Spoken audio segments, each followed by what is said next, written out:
thing that maybe is a little bit overhyped for Michigan is their rush defense. They're right in the middle of the Big Ten, so they don't possess the rush defense that, say, a Wisconsin does. They allow basically what Iowa averages, right around 3.4 yards per carry, I believe. So there's no reason to think Iowa can't run the ball. I think up the middle, as you talked about, Don.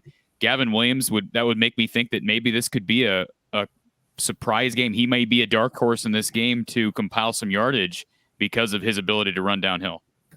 I agree. Looking at individual games, I've got all of Michigan's games down here, and I've actually recorded the parameters that the other team won. And you mentioned rushing yardage. This will surprise you a little bit. Would you believe that Rutgers outrushed Michigan? Wow. They did. They actually did. Rutgers also had more rush attempts than Michigan. Oh, by the way, it was a one-score game. It was 20-13, I believe it was. I know it was. And that would surprise people that Rutgers outrushed Michigan. Now, that was a long time ago. That was the first conference game. But looking on down through here, here's another game that might surprise. Well, this won't surprise you. No surprise that Michigan State outrushed Michigan, because we know that Michigan State has maybe the next Heisman winner. He's certainly going to get a lot of votes. But Michigan State outrushed him and also had more rushing attempts. Coming on down, Penn State had more rushing attempts. Now, Penn State did not outrush them, but they did have more attempts, which is, again, a good stat to have on your side. One of the tricks to winning in the Big Ten is being sure that you can run the ball more than 50% of the time. And we haven't really discussed it at length, I guess, but one key to success, of course, is outrushing the opponent. That's true. But more fundamental than that is being able to run the ball more than half the time. That's almost critical that you do that. The winning percentages change a lot.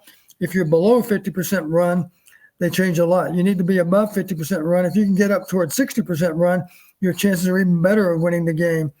Now, in this game, it's going to be hard to do, of course, because Michigan does a good job of slowing down any running game. But that's got to be our goal, is to have really good balance run and pass. If either one of the teams throws the ball 40 times, then they're probably the losing team. One thing that maybe is a little bit overhyped for Michigan is their rush defense. They're right in the middle of the Big Ten, so they don't possess the rush defense that, say, a Wisconsin does.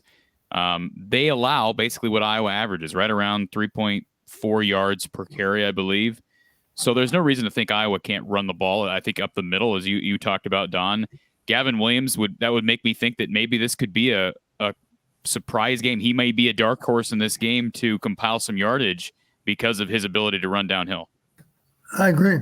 Looking at individual games, I've got all of Michigan's games down here, and I've actually recorded the parameters that the other team won. And you mentioned rushing yardage. This will surprise you a little bit. Would you believe that Rutgers outrushed Michigan? Wow. They did. They actually did. Rutgers also had more rush attempts than Michigan. Oh, by the way, it was a one-score game. It was 20-13, I believe it was. I know it was.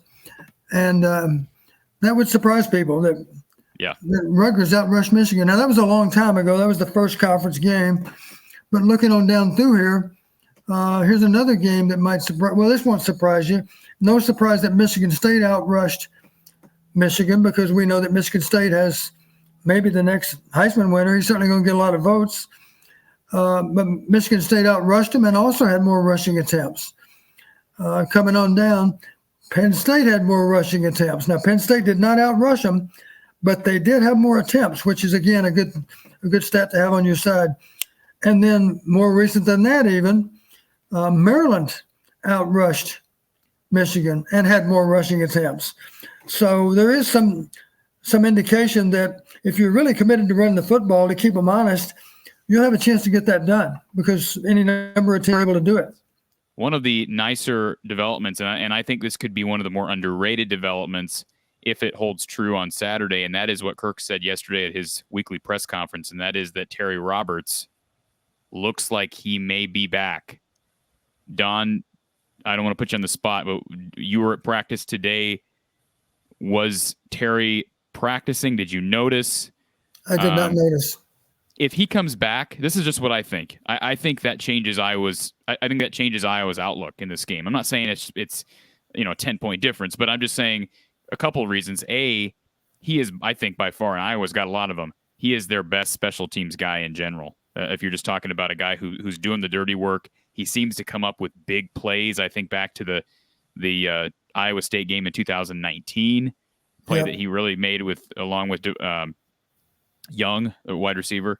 And then you look at a game like Northwestern last year. Of course, Iowa lost that game, but Terry Roberts makes a big fumble recovery on an Iowa punt to get them the ball and, of course, help build that 17-0 lead. But my point is, he's not just going to be on the defensive end of things. He's going to be a big part of this game if he's healthy.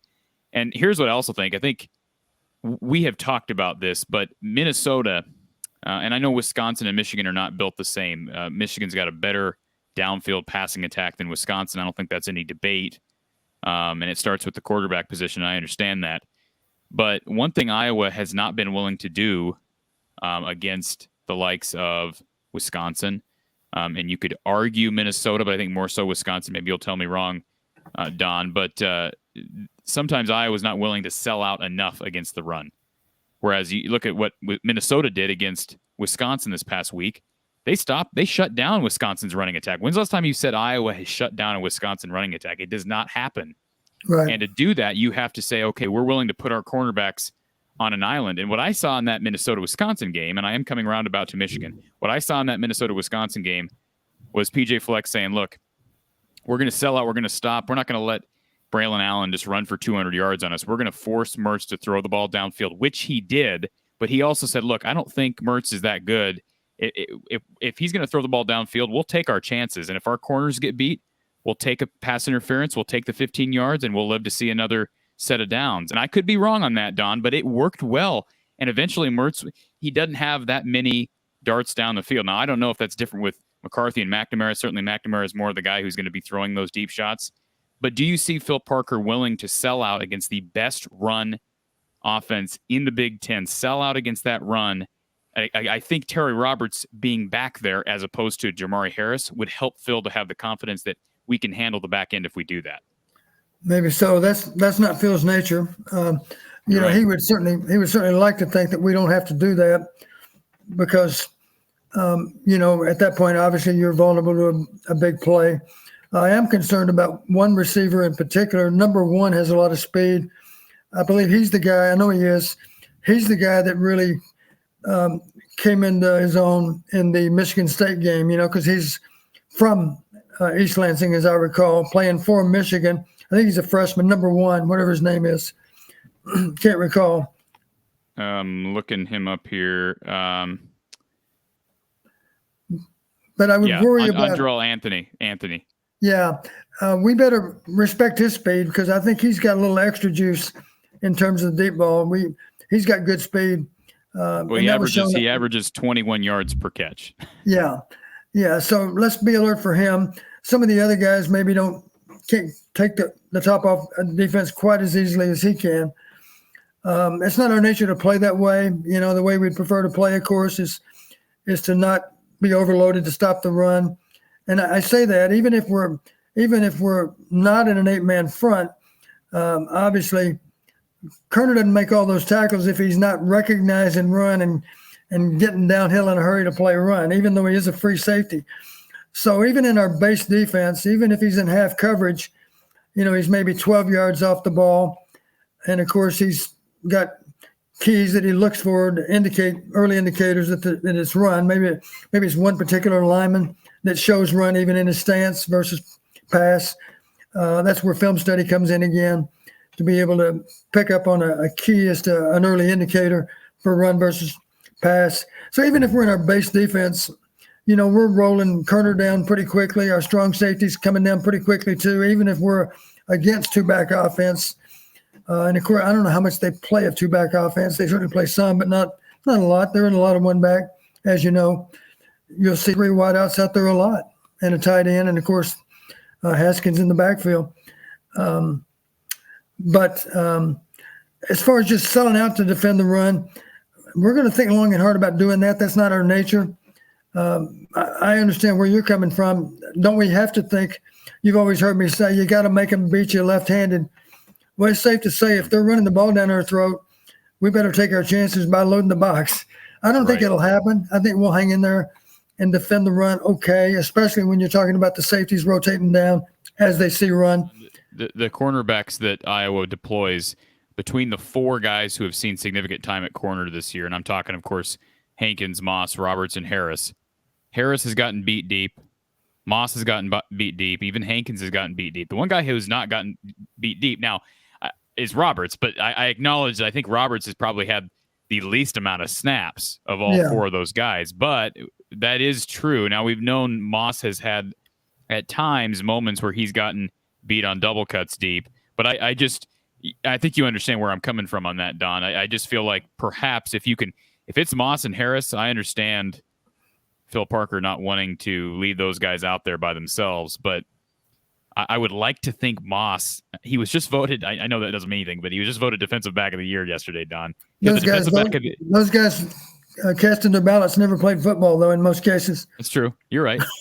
I like Riley, and I think, I'm not saying he's the perfect corner, but if you have Riley and Terry Roberts, those might be your two best corners. I mean, I think you like Hankins. You probably think Hankins is one of Iowa's two best corners. I think Riley, Riley's goal for Saturday, talking about personal goal, is to not be suckered on any double cut.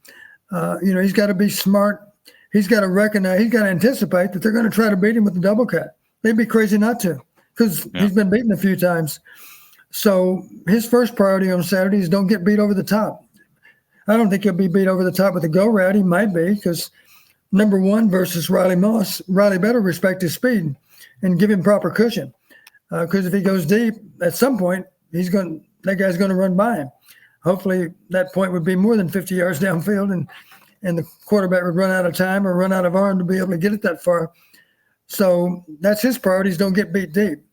And be your usual aggressive self, as long as you for sure recognize pass. Recognize underneath pass, I should say. If you're confident the ball's coming out, in other words, it's a long arm motion rather than a short arm motion. You know what I mean by a short arm motion? It's a pump fake, but it's not the long arm motion that a quarterback has when he's throwing the ball. It's a slight difference, but a good corner recognizes that difference. And then addressing Terry Roberts, one of the things I like about Terry, he's got a long frame. And even if you've got him beaten by half a step, he's long enough where he might still be able to knock the ball down, because maybe your wingspan is not what his is, and you're not as tall either. So if you're going to beat him over the top, you need more than just a yard to do it. You need 2 or 3 yards maybe to clear him, because he's a tall fence post, if you will. Whereas refer to those defenders as fence post, because that's an old West Texas term, I guess. You think of linebackers as fence post players, because they're underneath those in routes. But in a way, any corner that's defending a deep ball, if he's underneath the receiver trying to defend a deep ball, effectively he's still another fence post, right? It's a fence post that's nearby to the receiver. Hope that makes sense.